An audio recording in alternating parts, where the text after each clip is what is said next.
Olivier. Olivier, bonjour. Merci d'être avec nous et avec Eric Allaire qui va vous écouter. Bonjour Eric, bonjour Brigitte. Bonjour Olivier. J'avais déjà appelé Brigitte il y a quelques temps, je ne sais pas si vous vous rappelez, c'est moi qui ai eu des soucis justement au niveau libido et au niveau sexuel suite à un infarctus. Un infarctus et des problèmes d'apnée du sommeil cumulés parce que derrière ça m'engendre des fatigues chroniques et c'est compliqué. Donc suite à l'intervention que j'ai eue sur votre radio, je me suis posé pas mal de questions et comme je suis pas le genre de personne à reculer, je me suis dit qu'est-ce qu'on peut faire. Alors et puis depuis en fait j'ai exploré beaucoup de pistes. Alors j'ai attaqué par des trucs complètement basiques avec des substituts pour donner un coup de fouet à l'organisme. À ce niveau-là, pour essayer de me réveiller à ce niveau-là. Donc, j'ai fait classiquement des huîtres, le gingembre, les choses comme ça. Après, comme j'ai fait pas mal de sport dans ma vie, je connaissais des boosters de testostérone. Alors, notamment des produits comme les Tribulus, qui fonctionnent pas trop mal. C'est une racine, mais il faut être au minimum à 3 grammes par jour et c'est astreignant. C'est très astreignant. Ça a un peu de résultats, mais c'est pas pharaonique. Voilà. Vous avez, j'imagine donc, vous êtes traité, soigné, suivi par rapport à votre infarctus déjà. Ah oui. Les effets secondaires des médicaments, ils sont pour quelque chose. Bien sûr. Et dans votre cas, j'imagine, Eric Allaire, on ne peut pas conseiller évidemment les fameuses pilules. Ah si, tout dépend. Tout dépend de la stabilité des coronaires. C'est-à-dire, est-ce que chez vous, le sang arrive finalement bien au cœur après les traitements que vous avez eus? Donc, il y a des interrogatoires qui permettent de savoir ça. S'il y a un doute, on peut faire ce qu'on appelle une épreuve d'effort, c'est-à-dire qu'on demande à votre organisme de travailler et on regarde si à mesure que le cœur augmente son effort pour répondre à l'effort de l'organisme général, eh bien le sang arrive bien. Et si le sang arrive bien, vous pouvez tout à fait prendre ces médicaments. Donc il faut prendre conseil auprès de votre cardiologue. Alors j'ai expérimenté le truc, je vais vous le dire. Parce que moi, le problème, c'est qu'avec mes apnées du sommeil, c'est nada, puisque j'ai des fatigues chroniques. Oui. C'est vrai que l'apnée du sommeil, on ne l'a pas encore dit, mais c'est aussi un effet négatif aussi sur les réactions. Un grand pourvoyeur de dysfonction érectile. Vous êtes appareillé pour cette apnée du sommeil? Oui, je suis appareillé parce qu'en fait, il a été dépisté 1 an après mon infarctus. Et ils me disent que, textuellement, on me dit de plus en plus, non, c'est rien d'autre que ça, il y a un choc psychologique qui t'a déclenché. Voilà. J'achète pas ça comme ça. Hein. Voilà, donc je veux bien, voilà, bon, mais il a été dépisté 1 an après, voilà, c'est sûr. Alors, maintenant, je vais être clair, mon infarctus a été causé en grande partie par le décollement d'une plaque de cholestérol. Alors pas de mauvais, j'ai que du bon, parce que j'ai toujours fait gaffe à mon alimentation. Et ça m'a bouché en partie un réseau d'artères. Donc ils ont débouché comme ils ont pu pendant l'intervention. J'ai mes artères qui sont en très bon état. J'ai pas de stent.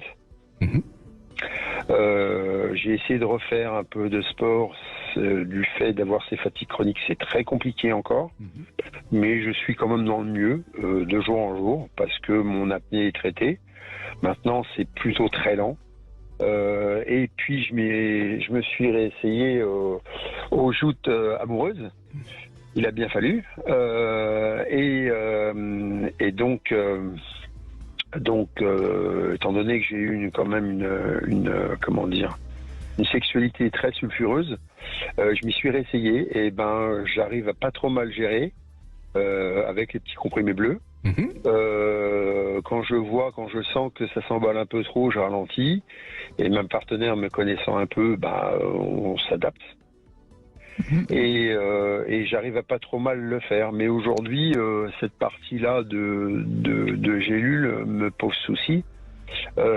Donc j'ai commencé à m'en défaire un peu plus.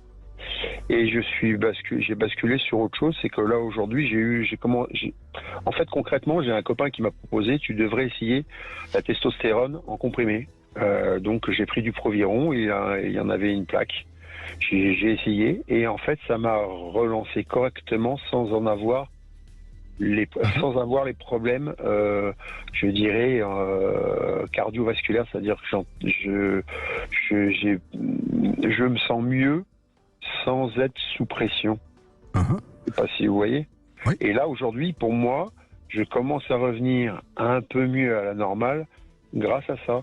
Alors effectivement, j'en prends pas des kilomètres non plus, hein. J'en prends un jour sur 2 ou sur 3 et ça me rebooste un peu mieux. C'est vrai que j'ai moins cette sensation de fatigue. Je redresse un peu plus la tête au sens propre comme au sens figuré. Et dans la globalité, je vais sur le mieux, mais de toute manière, comme je me laisse pas faire ni par ça ni par quoi que ce soit, j'avais décidé psychologiquement d'aller plus loin si ça marchait pas. Alors, ce que vous avez fait, Olivier, c'est très très bien. Pourtant, en ce qui concerne la testostérone, est-ce que vous avez eu un dosage de testostérone par une prise de sang ? Oui, j'en ai eu il y a pas mal de temps, ça. Oui, mais maintenant, parce que c'est un peu problématique de prendre un médicament sans la testostérone, parce que même si c'est sous forme de complément, etc., ça reste une approche de médicament. Il faut que vous ayez à nouveau un dosage de la testostérone, et notamment d'une fraction qui s'appelle la biodisponible, c'est-à-dire celle qui se fixe directement sur les cellules, pas seulement la totale. C'est la biodisponible qui va être importante. Et en fonction de ça, votre médecin va vous prescrire de la testostérone sous forme... Une TRT, quoi. Pardon ? C'est ce qu'on appelle une TRT. TRT... Une TRT, c'est-à-dire un suivi avec des injections en testostérone. Pourquoi pas ? Oui. Oui. Mais surtout, avec une bonne surveillance médicale aussi de la prostate. Parce que, par exemple, avec l'âge, on peut attraper, entre guillemets, un cancer de la prostate. Donc, il faut savoir... mon niveau de PSA, je le fais faire à chaque... Mon niveau de PSA, je le fais faire tous les trimestres. Formidable. Donc, vous êtes presque à la perfection, hein. Bravo. Donc, rajoutez à ça le dosage de la testostérone. Ensuite, voyez avec votre médecin les médicaments que vous avez. Il y a une classe de médicaments très connue qui s'appelle les bêta-bloquants. Ça a été une révolution dans le traitement des maladies cardiaques. Ouais. Alors, si vous en avez, ça peut déprimer. Mais il y en a un qui est très bon, qui n'empêche pas les érections. Donc, il faut demander à votre médecin de vous le prescrire. D'accord. Donc on voit bien là, Olivier, vous êtes vous faites tout ce qu'il faut et vous automédicamentalisez, si je puis dire, mais attention quand même parce que il faut pas tomber non plus dans un excès de quoi que ce soit, et c'est un peu le conseil que vous donnez à Olivier, Eric Haller. Oui, tout à fait. Voilà. Mais c'est très bien, hein, Olivier. Mais c'est bien, bravo, et c'est bon. Au moins. Il ne laisse pas tomber et c'est ça qui est important. Formidable. Merci beaucoup, Olivier. Merci à vous.